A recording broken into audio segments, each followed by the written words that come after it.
The Kenobi show trailer just came out for the very first time. This is basically going to be one of the most important shows that come out for Star Wars in a while. It's going to be more important than Boba Fett. It's going to explain what happens in between A New Hope and Revenge of the Sith, that 10-year gap.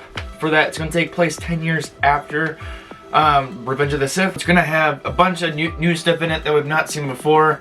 And yeah, let's break down this trailer right now. So if we start off here going through a trailer, we come in to Tatooine, which is where Kenobi has been for the past 10 years, apparently, it seems. And we come through a town, of course, and then we get to a little rock landscape that looks like where Obi-Wan found Luke in A New Hope. And then also next we see pop up that he is looking over Luke as a young boy. Definitely not creepy at all. And he's even playing with some type, and Luke is even playing with some type of VR headset too at the Lars homestead, which is very different. We haven't really seen that many child toys that Star Wars kids had. We cut to where it has the Lucas logo and all that stuff on it, but we also get to hear the Phantom Menace music. That is when we first see Darth Maul in the Star Wars universe.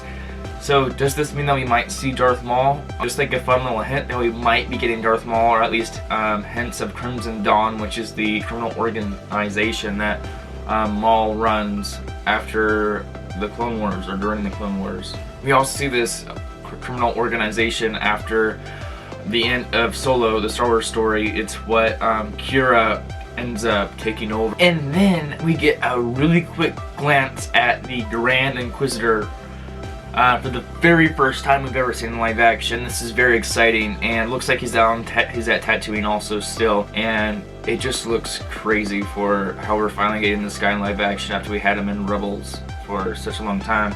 Which means that this is going to be probably taking place before Rebels takes place. In the next few frames, we also get a pretty cool look at like a table of Inquisitors, which looks pretty cool. We got the, I think, 5th brother that we saw in Rebels also. And then I don't think we've seen the other 2 Inquisitors quite before, but the one that's standing up almost looks like that lady from Jedi Fallen Order, almost, you could say. But I know it's probably not. But this looks like a very cool ship that they have. It almost looks like it's underwater also. So we'll have to see where that leads. And then in the next few seconds, we also see that there is that some of the Inquisitors have gone to Tatooine, and we see Owen Lars there too. And we also see a body.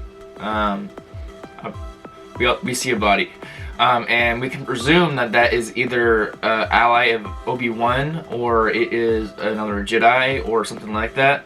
And Lars looks like he's very concerned, so that could mean that he is going to be going after Obi-Wan, telling him to get away from Luke, or something like that too. I just have a feeling, because he probably wants what's best for him and his wife. I would presume the best, so we'll get to see him in this. We also get a first glance at a city planet. This could be one from the Rogue One film, or it could be even Coruscant. I don't think it's Coruscant though. It looks like more like an upper cityscape.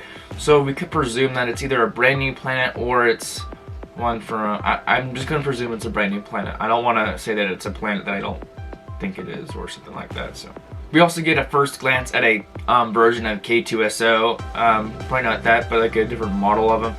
Which is very interesting. We haven't gotten another droid like him introduced since Rogue One. And if you didn't know, K2SO is the one that is Cassian Andor's droid in the Star Wars Rogue One film. And yeah, we also get more of that little cityscape too, that same little planet. Looks very different, which is interesting. And then we get this look at this high-ranking Imperial Officer. She might play a big part of it. She might die very fast. We have no clue at this point, really, but very interesting. So yeah, we get a better look at that 5th brother. I'm pretty sure that's what he is. So yeah, and then a bigger view of the cityscape, which looks more like Coruscant, I would say, than the previous things, but it might just be made to look like Coruscant, but it looks a lot like Coruscant. So get a brand new ship, more of the Inquisitors, and then we get a glance at someone with a blaster. This looks like almost Han Solo, but I think it's probably not Han Solo, so I'm just gonna say it's probably not Han Solo, but it could be, or it's Krennic, which is the guy who had Han Solo's blaster before him. So it could be him. I'm not quite sure. That kind of looks like his blaster, but we'll just have to see. Got some birds, which look really cool for their design also. And then at the very end, of course, we get the Darth Vader breathing sound effect, which is pretty epic, if I have to say so myself. And then we get probably the coolest ever Disney outro for the Disney Plus logo, with the lightsaber sliding across it. I think that's like probably the best part of the trailer for me, like really truly, because that's just really cool for some reason. I have no clue why.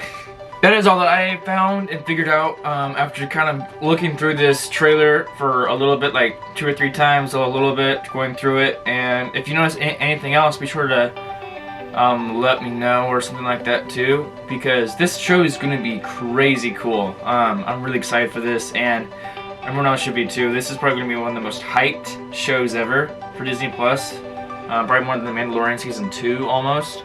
So of course, if you feel like it, leave a like and subscribe. It really does help out more than you think. And yeah, hopefully you guys have an awesome day, and I'll see you later. See you later.